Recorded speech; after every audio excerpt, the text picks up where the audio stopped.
పరమశివుడు అష్టమూర్తి తత్వంతో ఉంటాడు. అందుకే పరమశివుడికి పూజ చేస్తే 8 నామాలతో పూజ చేస్తే చాలు, సంపూర్ణమైనటువంటి పూజ పూర్తి చేసినట్టే. అవకాశం ఉంటే శివాష్టోత్తరం చెప్పచ్చు, శివ సహస్రం చెప్పచ్చు. అవకాశం లేనప్పుడు 8 నామములు చెప్తారు.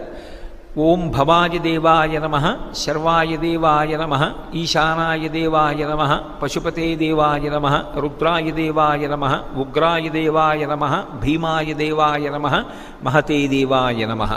అమ్మవారికి కూడా ఇక వేరు నామాలు చెప్పరు.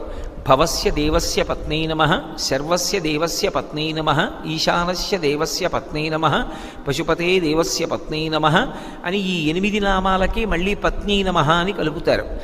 ఈ 8 నామాలతోటి తెల్లటి బియ్యాన్ని నీటితో తడిపి ఒక్కొక్క గింజ వేస్తే చాలు, శివార్చన పరిపూర్తి అయిపోయినట్టే.